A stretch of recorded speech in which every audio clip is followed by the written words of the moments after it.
Hello everyone. Today we will solve from question number 26 of exercise 18A class 9th RS Agarwal math. इससे पहले हम 18A के 1 to 25 तक सभी क्वेश्चन कंप्लीट कर चुके हैं। उन सभी वीडियो का लिंक आपको नीचे डिस्कशन बॉक्स में मिल जाएगा। Now question 26 is a ship sails out to the island at the rate of 15 km per hour and sail back to the starting point at 10 km per hour. Find the average sailing speed for the whole journey. तो selling की हमें average speed find करनी है। चलिए करते हैं। तो देखो एवरेज स्पीड होती क्या है? एवरेज स्पीड होती है total distance upon total time. तो हम टाइम निकालेंगे। इसमें स्पीड दे रखी है, डिस्टेंस गिवन नहीं है। तो हम मान लेते हैं तो सेल जो है उसकी स्पीड हम निकाल लेंगे कि एवरेज स्पीड ऑफ सेलिंग कैसे निकलेगी। उससे पहले हम कितनी डिस्टेंस उसने कवर करी। मान लो किसी पॉइंट से स्टार्ट हुआ, यहाँ से शिप सेल आउट हुआ और यहाँ से वो यहाँ तक आया, कुछ ना कुछ डिस्टेंस आया। मान लो वो ए से स्टार्ट होके बी तक आया और ये डिस्टेंस है, सपोज करो x किलोमीटर। ओके, तो चलिए लिखते हैं। Let a ship sail out to an island at the rate of 15 km per hour and sails back out to the starting point at, तो लिखते हैं let sail cover x kilometre. ठीक है ना, उसने a से b तक गया और x किलोमीटर डिस्टेंस है, distance cover by sail by x kilometre. तो अब स्पीड कितनी रखी है जाते वक्त जो टाइम लगेगा, टाइम क्या होता है? Distance upon speed. तो एट स्टार्टिंग, तो शुरुआत कर रहा है, स्पीड क्या दे रखी है? At starting speed is given 15 kilometre per our.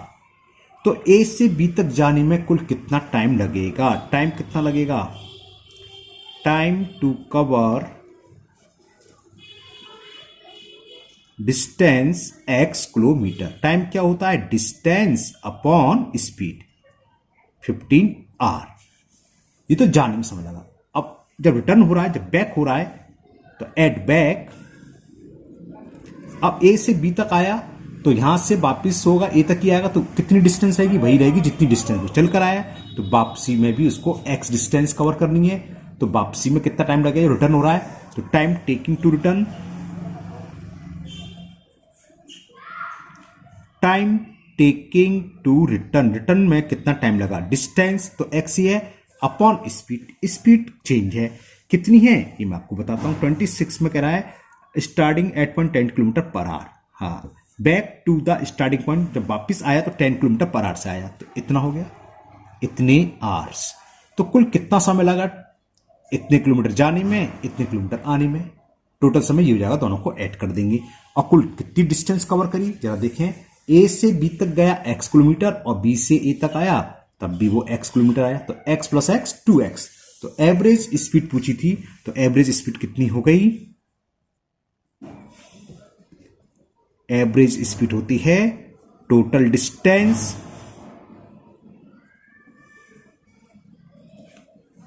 Upon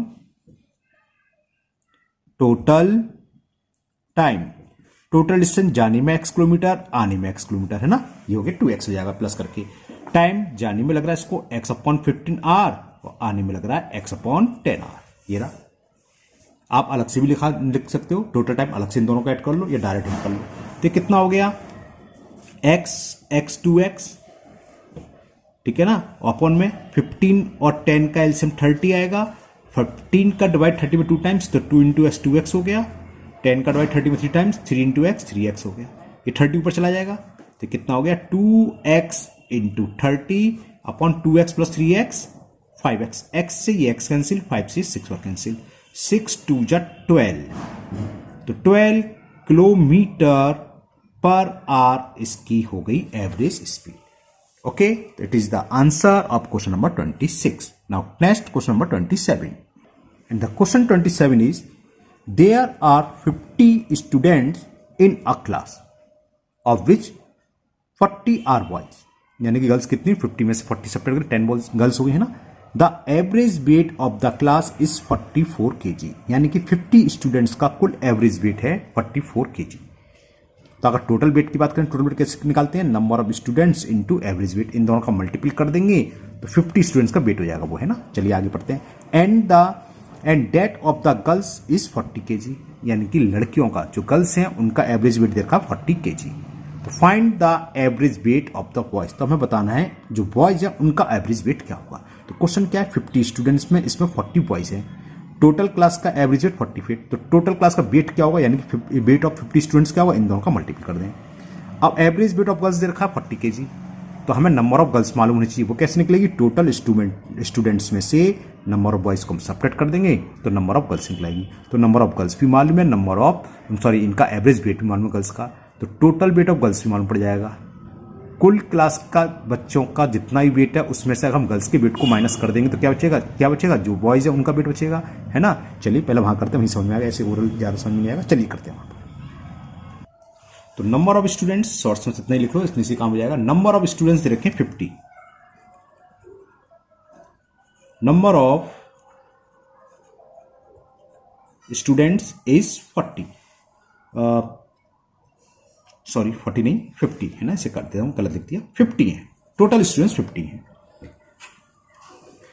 of which 40 are boys, इस 50 में से 40 हैं बॉयज, तो नंबर ऑफ बॉयज कितने हैं, number of boys is 40, number of boys 40।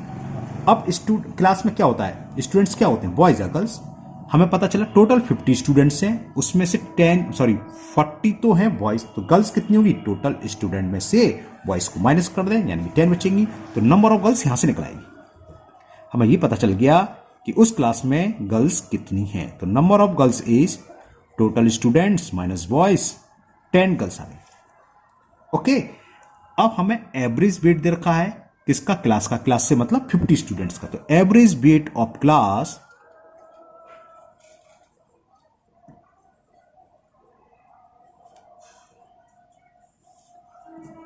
अब वो हमें है, the average weight of class is 44 kg। Weight of class का मतलब क्लास में जितने स्टूडेंट्स हैं कितने, 50, यानी कि कितने स्टूडेंट्स का एवरेज वेट है 50 स्टूडेंट्स का। तो टोटल वेट ऑफ 50 स्टूडेंट्स कैसे निकालेंगे हम, टोटल वेट ऑफ क्लास का मतलब कितने students 50, total weight of 50 students क्या होता है, average weight into number of students, 50 word का मल्टीपल कर दो, तो 1 0 तो ये है ही, और 5 का मल्टीपल करेंगे, 5 4 जा 20, कैरी 2, 5 4 जा 20 और 2 22, तो एवरेज वेट आ गया, टोटल वेट हो गया 50 स्टूडेंट का, उन सभी बच्चे जितने भी स्टूडेंट्स थे 50 स्टूडेंट्स, उन सबका वेट हुआ 2200 kg। अब आगे हमें ये भी दे रखा है, and the weight of girls is 40 kg, average weight of girls they रखा है 40 kg, तो यहां लिख देते हैं एवरेज वेट ऑफ गर्ल्स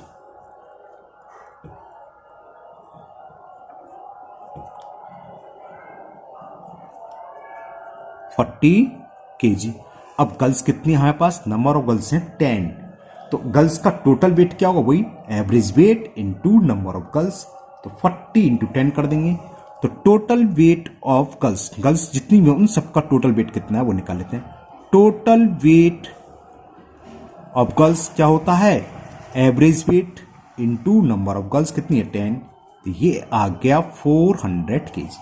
अब जरा यहां देखो, क्लास में जितने भी स्टूडेंट्स थे उन सबका वेट है 2200 और जितनी गर्ल्स हैं उनका 400, तो इस 2200 में से अगर मैं गर्ल्स का वेट को माइनस कर दूं तो क्या बचेगा, कौन बचे, गर्ल्स हटा दी गई तो बॉयज बचे, तो वेट किसका बचेगा, बॉयज का, यानी कि टोटल वेट ऑफ बॉयज कितना होगा, दिस माइनस दिस, और टोटल वेट ऑफ बॉयज, और बॉयज कितने हैं, नंबर ऑफ बॉयज ले रखे हैं 40, यानी कि वेट ऑफ 40 बॉयज का निकलाएगा, है ना।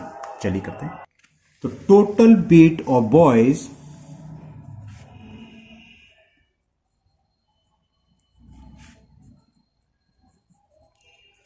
कुल क्लास का वेट था 2200 kg और गर्ल्स का निकला था 400, तो गर्ल्स के वेट को माइनस कर दें तो क्या बचेगा, बॉयज का, माइनस करें कितना आ गया, 12 में से 4 गया 8, यहाँ लग गया 1800 kg आ गया total boys, sorry total weight of boys. अब नंबर ऑफ बॉयज हमें रखे 40, ठीक है ना। तो एवरेज वेट ऑफ बॉयज क्या होगा, सो एवरेज वेट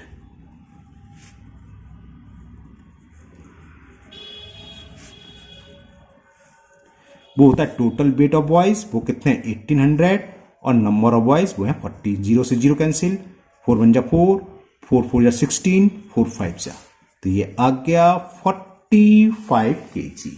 तो ये आंसर हो गया, average weight of boys will be 45 kg। Okay, now question number 28, the aggregate monthly expenditure दे रखा है, मतलब खर्चा दे रखा है, of a family was ₹18,720 during the first 3 month. 3 month का टोटल कितना खर्च हो रहा है, 18,720 रुपीज। ओके, और आगे दे रखा है 20,314 during the next 4 month, next 3 के बाद नेक्स्ट 4 मंथ इतना खर्च हो गया, and 21,708 during the last 5 month, और लास्ट के 5 मंथ में इतने रुपए खर्च हो गए। Okay, if the total saving during the year we 35,340, और पूरी साल सेविंग इतनी हुई, तो find the average monthly income of the family. तो एवरेज मंथली इनकम कैसे निकलेगी, पहले तो हम पूरी ईयर्स की इनकम निकालें, यानी कि 12th मंथ की जो भी निकल के आएगी उसमें हम 12 से कर देंगे डिवाइड, तो एवरेज इनकम हो जाएगी। अब 12th मंथ की इनकम कैसे निकलेगी, हम ये देखें पूरी साल, यानी कि 12th मंथ में कुल खर्च कितना हुआ। एग्जाम्पल के तौर पर समझ लो 60,000 खर्च हुए, ठीक है, और सेविंग हुई 50,000 या 40,000 मान लो, चलो सेविंग हुई 40,000, तो हमने कुल कितनी इनकम हुई होगी, जो हमारा खर्च हुआ वो और जो हमारी सेविंग है, ये तो मिलाकर इनकम होगी, तो 40 + 60 1 लाख होगी। तो यहां कैसे निकालेंगे, सेविंग हमें दे रखी है, सॉरी खर्चा एक्सपेंसिव दे रखा है, फर्स्ट 3 मंथ्स में इतने, नेक्स्ट 4 मंथ में इतने, और लास्ट 5 मंथ में इतने। तो टोटल जो एक्सपेंडिचर है पूरे साल का, होल ईयर का, क्या होगा, this plus this plus this, इन तीनों को ऐड करके हमें ये पता चल जाएगा कि पूरी साल हमने कितने रुपए खर्च करे। और लास्ट में यहां दे रखा है सेविंग ड्यूरिंग द ईयर, यानी पूरी साल की सेविंग दे रखी है। तो इन तीनों का सम जो आएगा वो प्लस इसको ऐड कर दें, खर्च प्लस सेविंग मिलकर क्या हो जाएगी, total family monthly, sorry total income होगी ईयरली, पूरी ईयर की इनकम निकलेगी। चलिए करते हैं इतना। तो पहले हम क्या करेंगे, एक्सपेंडिचर निकाल लें होल ईयर का। ओके, तो आप लिखना चाहें लिख सकते हैं, जो गिवन है कि expenditure of first 3 month, expenditure of next 4 month, and expenditure of last 5th month. लेकिन ऐसी जरूरत नहीं है, डायरेक्ट लिख दो, क्या टोटल एक्सपेंडिचर ऑफ 12 मंथ, यानी कि या ईयर कुछ लिख सकते हो, होल ईयर। फर्स्ट 3 मंथ में कितना खर्च हो रहा है वो लिख लेते हैं, वो हमें दे रखा है 18,000, मैंने स्पेस यहां कम सॉरी 720। इसके बाद के नेक्स्ट के 4 मंथ में हो रहे हैं 20,340, एंड लास्ट 5th मंथ के हो रहे हैं 21,708। तो होल ईयर का खर्च इतना हो गया। इसको हम जरा ऐड कर लेते हैं, देखते कितना आएगा, 8 + 0 + 0 तो 8 ही रहेगा, 0 + 4 4 हुआ, 4 2 6 आ गया, और थर्ड प्लेस का 100 प्लेस का 7 3 10 और 7 17, कैरी 1 1 1 2 2 और 8 10, कैरी 1 2 2 4 1 5 6। तो पूरी साल कुल मिलाकर हमने कितना खर्च करा, कितना एक्सपेंडिचर हुआ, 60,768। और लास्ट में हमें दे रखा है क्या, if the total saving during the year, यानी कि पूरी साल की सेविंग दे रखी है, वो है 35,340।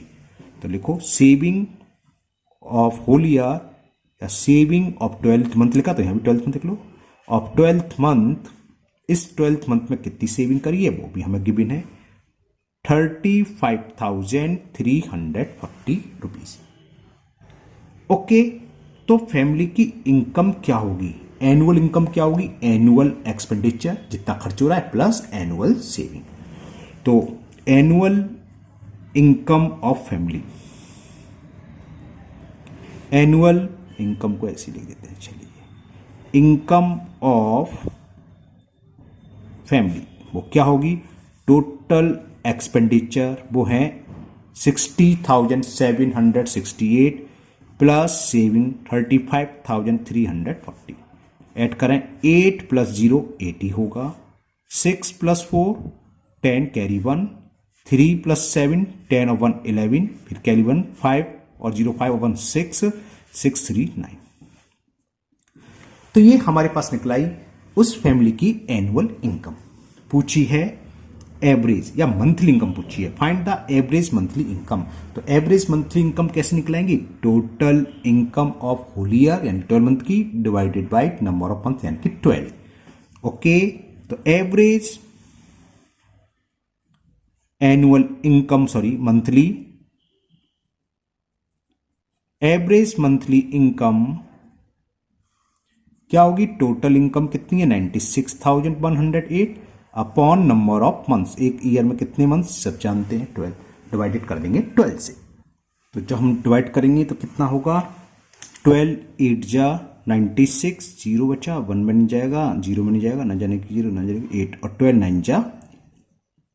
तो एवरेज मंथली इनकम हो जाएगी 8,009 रुपीज। ओके, तो ये था आपका क्वेश्चन नंबर 28।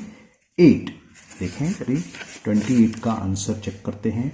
28 का आंसर बहुत कुछ जरूरत से ज़्यादा अंतर आ रहा है भाई, 23,450 आ रहा है। चेक करते हैं कहीं मिस्टेक करी है हमने, इतना अंतर तो नहीं आ सकता। Total expenditure of 12 month, first 4 month में नहीं दे रखी है, एक बार दोबारा कर लेते हैं। ओहो नहीं, गलती है, एग्रीगेट मंथली एक्सपेंडिचर दे रखा है यानी कि एवरेज, तो इसमें 4 से मल्टीपल होना था। ओफो, ये तो पूरा ही गलत हो गया, ये तो सवाल ही गलत हो गया है ना। टोटल नहीं था, यहाँ लिख रहा है, हम पढ़ने में गलती कर गए। द एग्रीगेट लिखा हुआ है ना कि total. The aggregate monthly expenditure of a family was 18,720 during the first 3 month. तो ये 3 मंथ की टोटल खर्च नहीं रखा, ये एवरेज है। तो 3 मंथ का क्या होगा? इसमें 3 से हमें मल्टीपल करना था, ये तो गलत हो गया। ये 4 मंथ का था, इसमें 4 से मल्टीपल करना होगा, तो इतना आएगा टोटल खर्चा, और इसमें करना होगा 5 से मल्टीपल, तब ये खर्च निकल आएगा। तो ये तो गलत हो गया, इसमें क्या क्या करेक्शन करेंगे, इस क्वेश्चन को हम दोबारा करते हैं। ये कब होता? जब ये टोटल है ना, टोटल नहीं लिखा, एग्रीगेट शब्द यूज है। The aggregate monthly expenditure of a family was 18,720 during the first 3 month, यानी कि एवरेज खर्चा दे रखा है। तो कुल खर्चा क्या होता है? नंबर ऑफ मंथ्स का मल्टीपल कर दें तो कुल खर्च 3 मंथ्स का ही निकल के आएगा। चलिए, गलत हो गया ये, इसको हम दोबारा करते हैं, पढ़ने में हमने गलती कर दी ना। Question number 28। तो चलिए अब दोबारा से करते हैं, इसे पूरा स्टेप बाय स्टेप कर देते हैं, लिख ही देते हैं, जल्दीबाजी निकलनी पढ़ना चाहिए था। चलिए लिख देते हैं, एग्रीगेट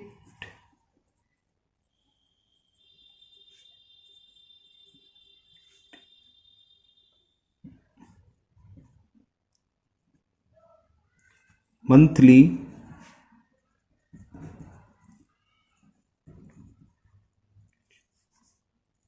ऑफ 3 मंथ। मंथली तो गलत लिखा, aggregate monthly expansion of 3 month, यहाँ से लैंग्वेज सही नहीं है।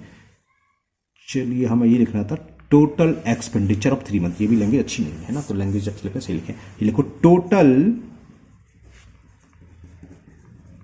Expenditure of 3 months. तो क्या करेंगे? 3 का मल्टीपल करेंगे, और वो कितना दे रखा है? 18,720 रुपीज में। करें कितना आ जाएगा? देखें, 300, 3 2 6, 3 7 21, कैरी 2, 18 54, 56 आ गया, 56,160 रुपीज। अब नेक्स्ट कितना है? 3 मंथ एंड नेक्स्ट 4 मंथ का दे रखा है।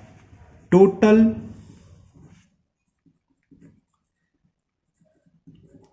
एक्सपेंडिचर ऑफ नेक्स्ट 4 मंथ, तो 4 से मल्टीपल करना होगा। अब वो 4 मंथ का हमें दे रखा है 20,340 रुपीज। तो कितना हो गया? 4 से मल्टीपल करें, दोबारा देख लेते हैं, 20340, ठीक है, 4 से मल्टीपल करें, 400, 4 4 16, कैरी 1, 4 3 12, 1 13 और 4 2 8, तो 81,360 हो गए। और लास्ट 5th मंथ का क्या होगा वो भी निकाल लेते हैं। Total expenditure of last 5 month. तो 5 का मल्टीपल होगा और वो हमें कितना देखा है, एवरेज खर्चा दे रखा है जो एक्सपेंडिचर हो रहा है 21,708। ठीक है ना, तो 5 से मल्टीपल करें कितना हो गया, 5 8 जा 40, 5 7 जा 35, कैरी 3, 5 5 जा 5 और 3 8 और 5 2 जा 10, 1 लाख 1।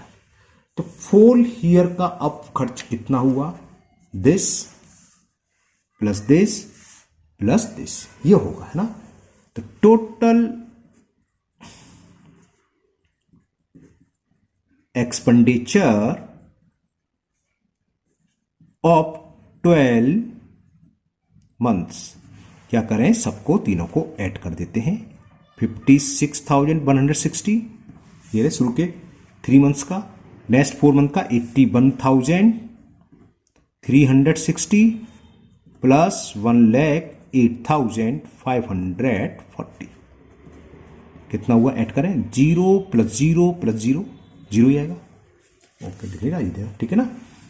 4 प्लस 6 10 हो गया, 10 6 16, carry 1 5 1 6 6 3 9 9 1 10, carry 1 8 1 9 9 1 10 10 6 16, again carry 1 0 1 1 1 8 9 9 5 14, carry 1 और 1 1 2। तो ये हो गया 2,46,060 रुपीज। ओके, तो ये टोटल हमारा एक्सपेंडिचर पता चल गया। अब पूरे साल की सेविंग कितनी है वो लिख लो। Total saving of whole year 12 month लिख दे रहा हूं, चलो।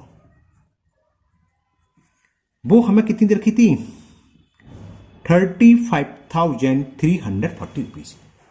पूरे साल में इतने रुपए खर्च करे और इतनी सेविंग करे, तो पूरे ईयर की इनकम क्या हुई समझिए, इन दोनों को ऐड करना। जैसे हमने पहले भी करा था, लेकिन पहले हमने क्या करा था, हमने पढ़ा नहीं क्वेश्चन, जल्दीबाजी में कर दिया। हमने पढ़ा एग्रीगेट सब ने यूज करा, है ना। तो एवरेज दे रखा था 3 मंथ्स का, फर्स्ट 3 मंथ्स का, तो हमने केवल वो डायरेक्ट लिख दिया, 3 से मल्टीप्लाई करना भूल गए थे, बेकार में इतना टाइम वेस्ट हुआ। चलिए आप करते हैं। तो टोटल इनकम